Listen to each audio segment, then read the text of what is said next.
Good afternoon, everybody. Thanks for tuning in to Potomac Edison's quarterly program ally webinar. We will begin momentarily. So hang tight.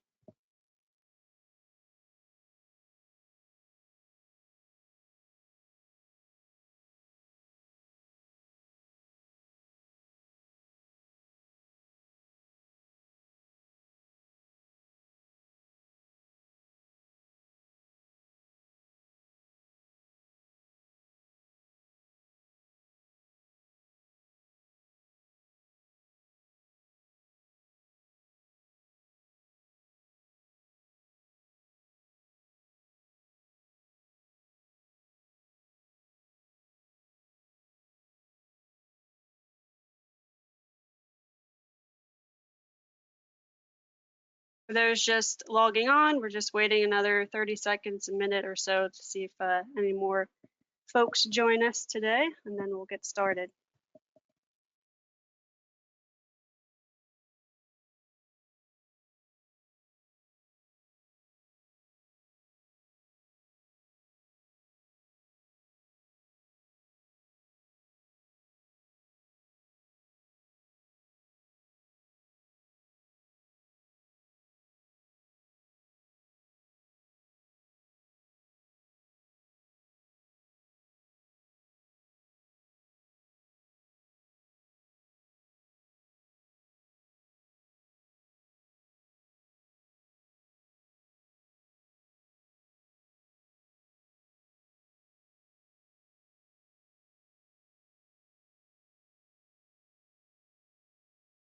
Alrighty, let's go ahead and jump in. Next slide, please. All right, so today's agenda includes team introductions, a safety moment, program updates, required paperwork, common paperwork mistakes, and upcoming events. We'll open it up for questions at the end. If you think of a question during the presentation, please put it in the chat. I do want to mention that the webinar is being recorded and will be posted on the website, and we will also be sending out the slide deck. Alrighty, so introductions. For phase 6, we've expanded our team. We wanted to take a moment and introduce the outreach team working with the trade allies. On the Energy Solutions for Business program, we have myself, Melissa Felton, who will be assisting the account managers and running our building operator training program. We also have Marcus Moore, who most of you may already know. If you don't, I encourage you to reach out to him. Marcus is our midstream senior account manager. Next, we have Croy Tolgenball, who is our public outreach account manager, and Seth Neer and Clay Cummings, who are our trade ally account managers. On the Small Business Solutions program, Trish Galise is our associate program manager.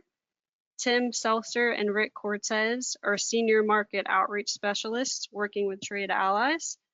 Romeo Ventura is an outreach account manager, and Alan Thomas is our commercial QA/QC specialist doing inspections. All right, I'm going to hand it off to Croy, who's going to be covering the safety moment. Thank you, Melissa. In the safety moment for this webinar, we're talking about staying hydrated, and more specifically, the 5 best times to drink water to help you stay hydrated. And the first one is obviously when you wake up. So drinking a glass of water before you do anything else will really help get you started and get you on your way to staying hydrated.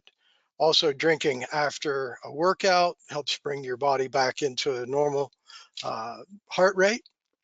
If you're not feeling well, drinking water can help recharge your system, make you feel better.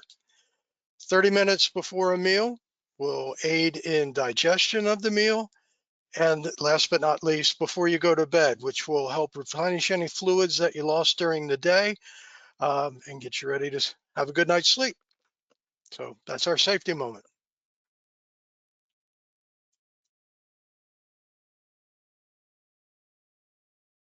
All right, thank you, Croy. This is good afternoon. I'm Marcus Moore, account manager for all things midstream. As Melissa mentioned earlier, here to provide you with some recent updates. For all midstream distributors, we're now offering the opportunity to co-brand our midstream flyers with your company logo. I recently emailed that flyer out to all participating distributors, but wanted to mention it here in case anyone listening may have missed it. There's a blank white box in the bottom right corner where you may insert your logo, or if you don't have a marketing department but would prefer a more professional touch, you could send your logo to me and our marketing team can place it for you and send you back the finished product. I've also been hosting counter day events called Does and Joes at multiple distributor locations, Rexel and Frederick, Scott Electric in Hagerstown, Capital Electric in Cumberland are amongst those who have already participated this season. These events promote awareness around the programs and just kind of help perk up customers' days with free donuts, coffee, and other refreshments. I plan to continue hosting these in collaboration with the enrolled distributors throughout the rest of the spring and the summer. So if you shop at any enrolled distributor location, keep an eye out for those invitations from either myself or your local branch contacts. They're typically held from 7 to 11 a.m. and we hope to see you there. Our midstream HVAC program will relaunch on 5/21 via our new partners at EGIA. We've had added VRF measures, which were not present last phase, to the HVAC instant discount offering at a rate of $275 per ton. Other measures such as air source air conditioners and heat pumps, ductless mini split heat pumps, PTACs and PTHPs remain available via midstream as well, and we will have an updated incentive flyer on our website for you very soon. A current list of all distributors for instant discount lighting and HVAC can be found on the Program Ally page of our website, which is also linked to this slide. We will be sending out a copy of this deck following this presentation. And as always, if there is a particular distributor that you like to purchase your equipment from that is not listed, please contact me at the email address listed here so that we can get them added for your convenience. Or with any other midstream related inquiries, please don't ever hesitate to reach out to me. All right, thank you. And now I will pass it back to Melissa. Thank you, Marcus. Alrighty, so over the next few slides, I will cover our downstream updates. As a reminder, downstream refers to all programs except for midstream and small business direct install. Website updates. Please make sure to download the latest calculators from the Tools and Resources tab.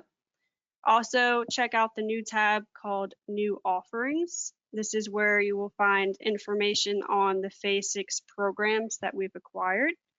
Commercial new construction isn't on there yet, but it's coming soon. All right, next is portal updates. As a heads up, the Phase 5 Program Ally Manual will be removed from the portal, and the Phase 6 manual will be added to the Become a Program Ally tab on the website. Also, when you click on New Rebate Application, you will see the option to choose RCX and Commercial New Construction in addition to Prescriptive and Custom.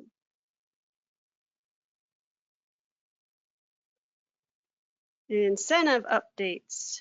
For all programs, screw and bulbs are no longer eligible for incentives. Also, incentive rates are changing on July 8th, so please make sure to download new incentive sheets and calculators. At this time, we do not have insight on what the changes will be. Some paperwork updates.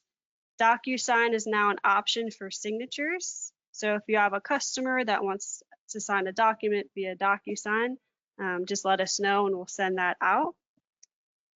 Potomac Edison has a new letter of attestation, also known as LOA. They have merged this with the third-party form to eliminate one less document. And starting on June 15th this year, the old LOA will no longer be accepted, so please make sure you're downloading the latest one. More to come on the LOA later in the presentation. The last update here for selectable wattage fixtures and lamps. A photo of the selected wattage is required when uploading final documents if the wattage selected is less than the maximum setting. So for example, if a fixture has a selectable wattage of 30, 40, 50, we would need a photo of the selected wattage if it's set at 30 or 40 watts. Next slide. New required paperwork. So new to phase 6, Potomac Edison is now requiring all trade allies to sign a code of conduct and participation agreement. These two documents will be sent to you via DocuSign. If you haven't already received an email asking who should sign the documents, please reach out to your account manager or myself. These documents will need to be signed in order for an application to get processed. Once you sign the participation agreement, you have 30 days to send your W-9, certificate of insurance, and any license or certifications to the EnergySaveMD@clearresult.com email. Limits for the certificate of insurance can be found on the participation agreement, and the name and address to use for the certificate holder should be CO Clear Result with the following Texas address. All right, now I'm going to hand it off to Trish to go over Small Business Direct install updates.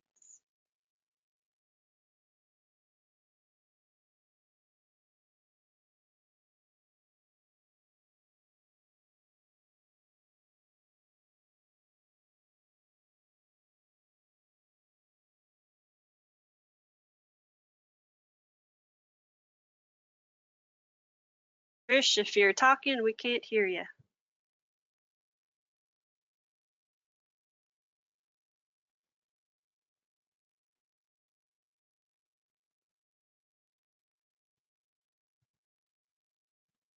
Right, we might have to come back to Trish, folks. Give her another 10 seconds.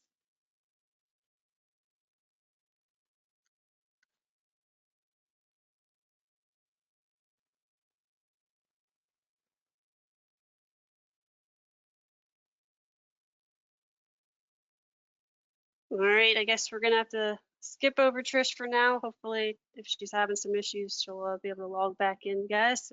Thanks for bearing with us. All right, we're gonna now talk about required paperwork, so I'm gonna hand it over to Clay. Thank you, Melissa.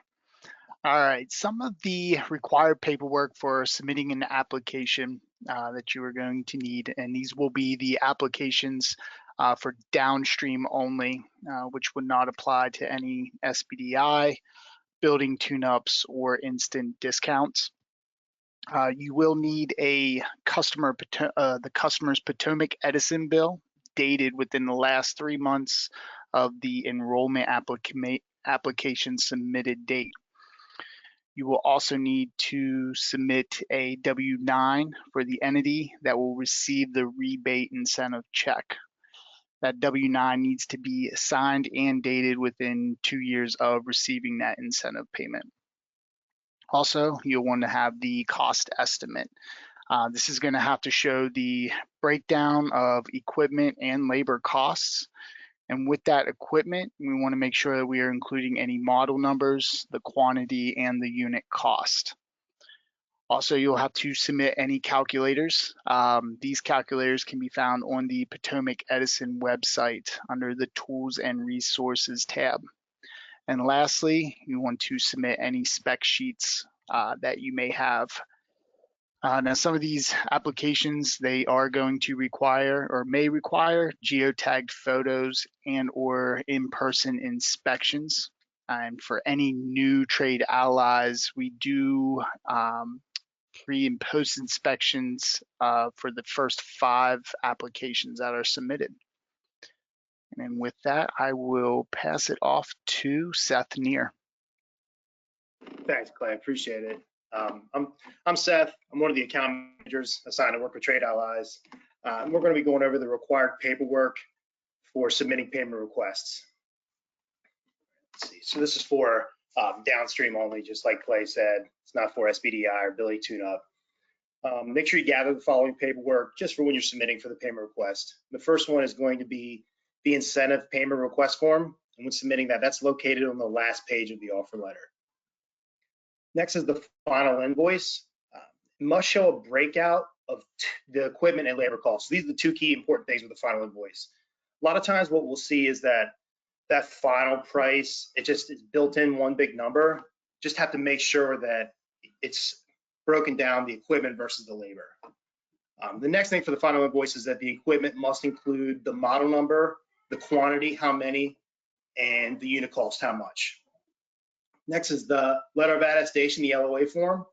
It must be signed and dated by the customer. And like Melissa said, we're going to be going over the new LOA form just in a few slides.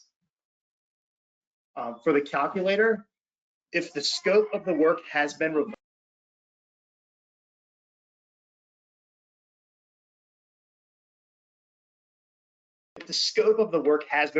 since the initial application, submit a revised calculator. So when the application was initially put in, if anything has changed in terms of calculations or the calculator, just make sure that you revise that calculator and submit a new one. And then for the last thing is spec sheets. If product used for installation has been revised since initial application, submit new spec sheets. So for this, the equipment itself, from the initial application, if any of the equipment has changed, just make sure that the new spec sheets that are submitted match the equipment that was installed. And just like Clay said, here at the bottom, some applications may require geotag photos or an in-person inspection. So like he did say, we do require for all new Trade Allies, either a pre or post inspection on those first 5 applications. And with that, I will hand it over to you, Melissa. Thanks. Thanks, guys. Appreciate it. I'm gonna check in with Trish real quick. Trish, are you back up? Can you hear me now? Very quietly. Okay. Well, how about if I speak up? Can you hear me now? It's a little bit better. Okay, let me try something else. Sorry about that. I don't know. I was hearing just fine, and then all of a sudden I lost everything. So I don't know what, but I hope you all can hear me. There is my email down at the bottom. So if you do have questions and you need further consulting, please give me send me an email. But SBDI is still available for commercial customers who average under 100 kW annually. The measures will include lighting, HVAC tune-up, and refrigeration. We will shift to a closed network of Trade Allies on July 8, 2024. And we are urging you, if you are not in the closed network, to please submit your projects up and until July 7th. We need them sold by July 7th, and then you would be allowed to complete them. Screw bulbs are no longer allowed in this program, and there's also no LED to LED changeouts for SBDI. Pre and post inspections are required for every project. And there's an addition here. Any incentives that range over the $25,000 mark will have to be reviewed by the client. We will have the Smart Tool accessibility by the end of next week. So we can set up accounts for you and get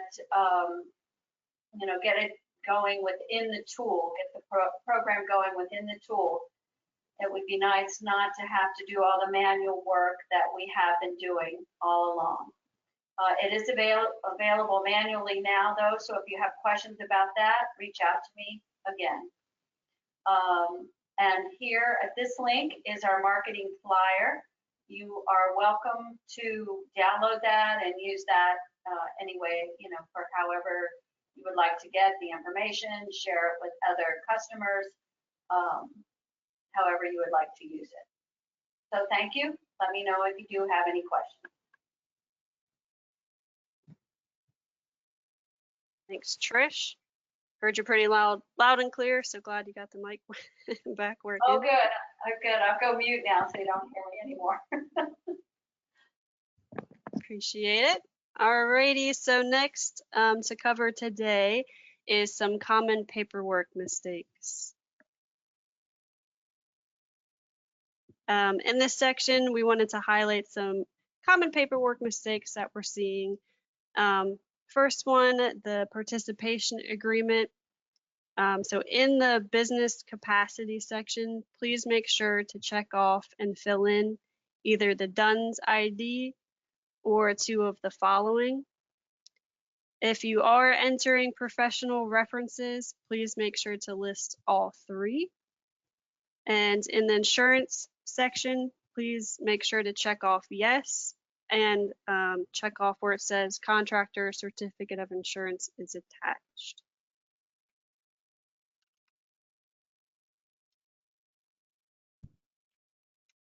Alrighty, for the offer acceptance, please make sure your customers know that they must check off both boxes 1 and 4, enter an estimated start date, and sign at the bottom. Again, if they want us to send through DocuSign, just let us know. And once they've completed this form, it will need to get uploaded to the portal, which I will show you how to do on the next slide.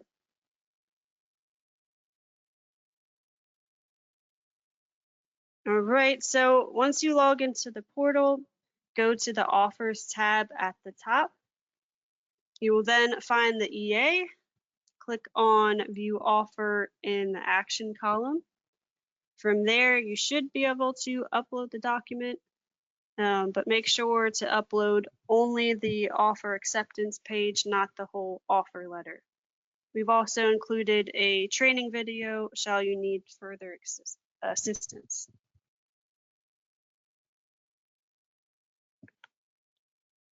Right, the letter of attestation. So here's what the new LOA looks like. You can see under payee address, there is the option to enter a third-party email address, tax ID, and phone number. If the incentive is going to the customer, they would leave that third-party section blank, but this should be the only field that can be left blank. All other fields must be filled in. We've highlighted some important things to note over here on the left side, which include the customer's name should be entered exactly how it appears on the electric bill. All addresses must include city, state, and zip code. Oftentimes we see those left off. And the customer contact information at the bottom of the document needs to be completely filled out. One important thing to note with this updated LOA is that we no longer require the customer company letterhead at the top.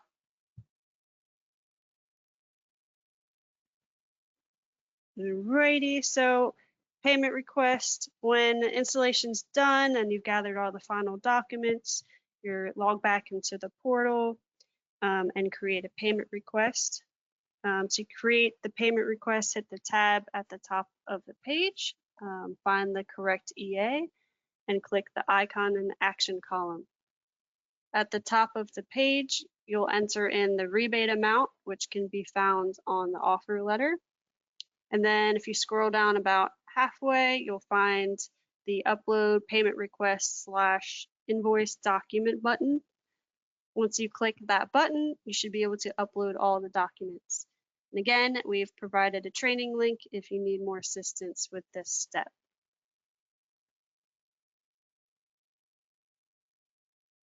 Program resources. Here's just a screenshot of the top half of the tools and resources page. We wanted to remind you there are a lot of good resources here, such as calculator trainings, how-to portal guides, and required paperwork samples. It also has the link to the new LOA. So that's where you would find that. Next slide, please. Ready for this slide, we really just wanted to highlight and remind you that we're here every step of the way for you and your customers, whether that be performing benchmarking, help determine whether a project is eligible for incentives, explain what incentives are available, and assist with paperwork and portal questions. Whatever you and your customers need to help ensure a smooth and pleasant experience with the program, just please let us know.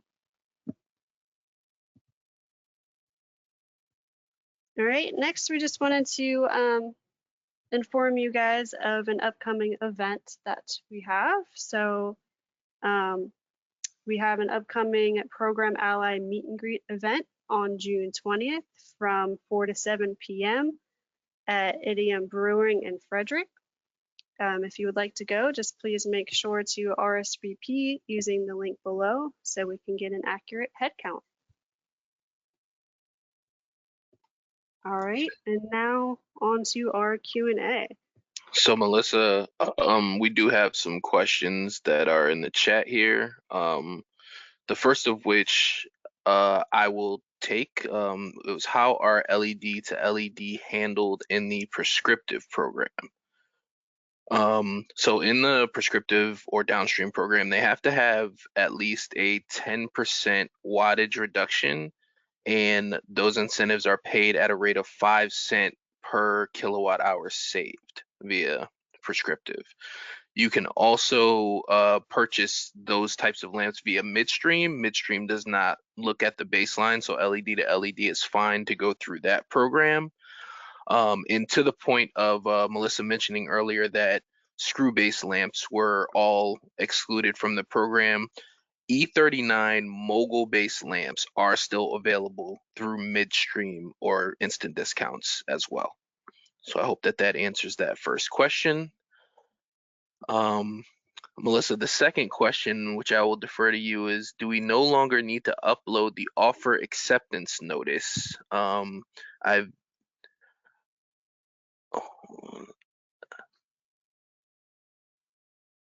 So essentially, does the incentive request form replace the offer acceptance letter? So we still need the offer acceptance page. So in the offer letter, you'll still see the offer acceptance page, and then you'll see the payment request form, which is the last page. The only thing that went away is if a rebate application, a rebate check, excuse me, was going to anybody other than the customer, there was an additional form, which was on the website, called a third-party payee form or incentive request form, and that form is we no longer have that form. It has merged with the LOA. So everything in the offer letter still remains. It was just an additional form called incentive request form, also known as third-party payee form, excuse me. That no longer is needed if you're using the new LOA. Okay, another one I think for you is the participation agreement for the clients, or is that for the trade ally to fill out one time only? Participation agreement is for the trade allies, just one time. Once we have that, we'll put it in a file, and then you can go ahead and submit however many applications. But we do need that filled out, signed in order to process any applications that you have submitted. Okay, thank you. And the next one is, does Potomac Edison send out the documents to be DocuSigned, or can the trade ally do that? So that is something that we do on behalf of Potomac Edison. So if you have a customer that does want a document signed, like the LOA or the offer acceptance, we can do that. Okay, we have thank you for accepting DocuSign in all caps. You are very welcome. um, is there a grace period for signed contracts on the old tool versus July 8th? I presume that one is for Trish and SBDI.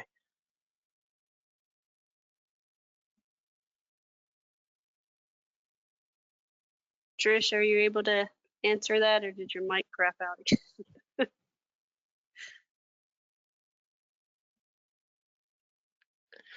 So essentially, what if this is saying what I believe it's saying? I think that it is something that Trish did speak to. Trish, feel free to come on here and scream at me if I'm wrong, but anything that is in prior to that July 8 date, you will be allowed to complete as long as that contract is in place.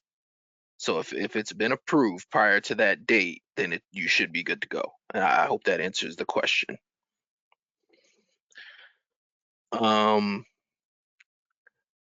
So yes, next question says, did you say LED to LED is applicable for midstream and prescriptive? And the answer is yes. So remember, for prescriptive, that's where you have to have that minimum 10% wattage reduction, pays at a rate of 5 cents per kilowatt hour saved. Via midstream, you just walk into the distributor and you buy the replacement equipment.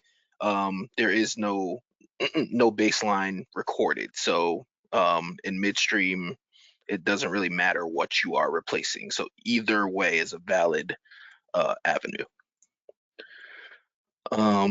Next is, what tool should we be using for BT building? So for building tune-up lighting jobs until July 8th. And I Can you hear me now? yes. Oh, good. I'm back. And that was correct. Marcus was correct. If we have the order in, it will be honored up through July 7th, and you will have 90 days to get it completed from the day it was signed. BTU will be in the same tool, and the same thing will apply to building tune-up. Okay, and that is up through July 8th as well, or are they both closing at the same time? They're both closing up on July 7th. So through July 7th, we can accept any projects that have been signed and sold. Perfect. Okay, the last question looks like it's in reference to DocuSign. So they're asking, so we will no longer need to upload anything then to the portal if it's DocuSigned. Is that true or not, Melissa? Yeah, I can take that. We would still ask you to upload it. So if your customer, wants the offer acceptance, let's say, for example, send DocuSign, we would send that out. And then when we get it back, we would send it to you to then upload to the portal. And if anything changes with that process, we'll let you know. But for right now, we would still have you be the one to upload it. Okay. So I think that's all the questions that we have. I guess we'll give it another minute or so here to see if any more pop up, but that seems to be all the questions we have for now.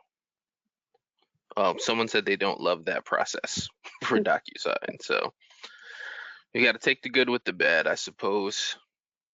It's great that we have it, but it's still a new thing, so hopefully we'll be able to hone it more over time.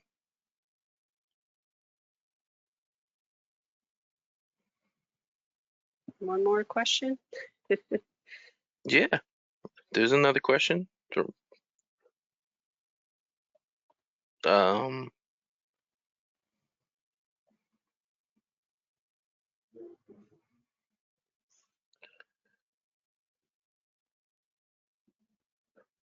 So will you send us over the docs individually if they are DocuSigned to be uploaded properly? Correct. Yep. So once we get that DocuSign back, we would then send it to you directly. So I guess they're asking if they have to be separated or not. Does that? So if they're sent over, and if it's sent over in a packet, essentially it seems like they'll have to send the whole packet back. DocuSign doesn't allow for just the one page to be separated from the rest.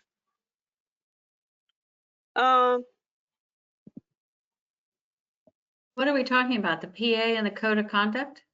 I think we're talking about the prescriptive application. Oh, okay. Yeah, I guess if you could specify maybe what documents would be bundled together that we wouldn't be able to separate. I'm thinking the Yeah. offer letter. You know, that's an 7-8 page document. I could be wrong, so feel free to, you know, chime in the chat again. Oh, the completion documents. So like the LOA would be the only one I think that would require a signature, correct? Yeah, and that's just one document. So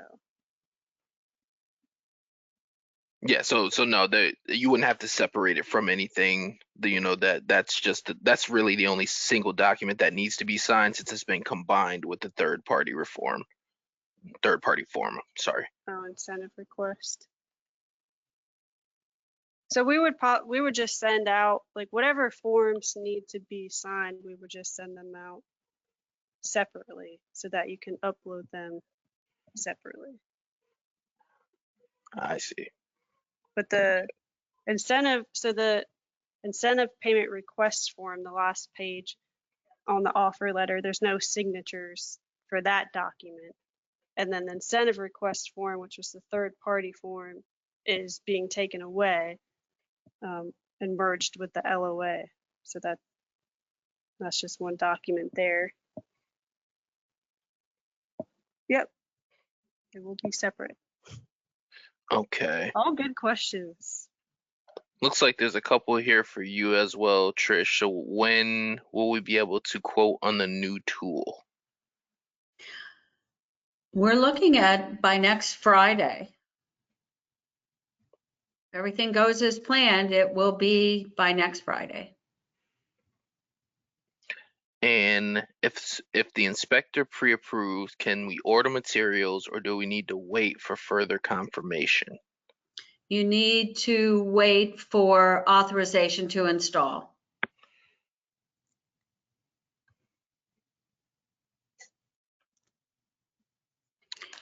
Which will Okay. come shortly thereafter, within 3 days of the pre-inspection.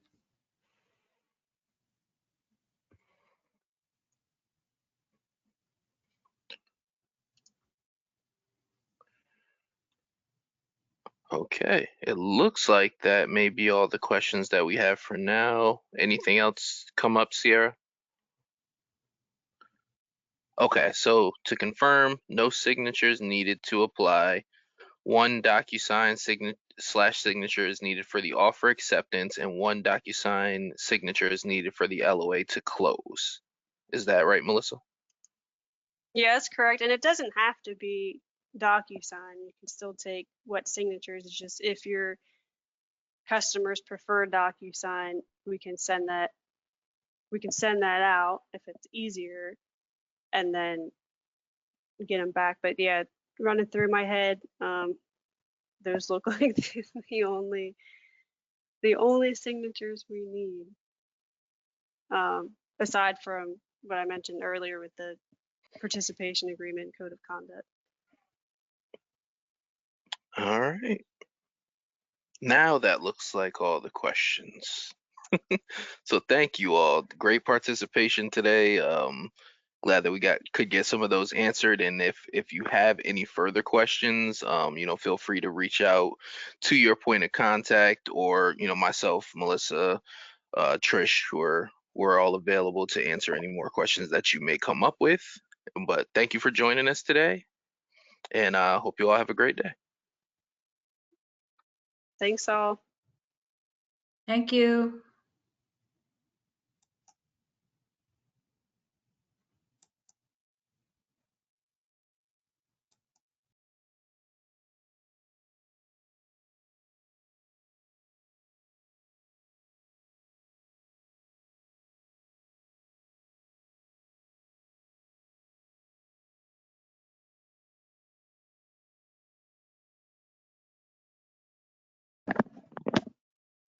If you're still on here, I guess we got one more question. Is there an org chart There is not, but if you have a question of the order or who's doing what, you can reach out to me and I can give you that information.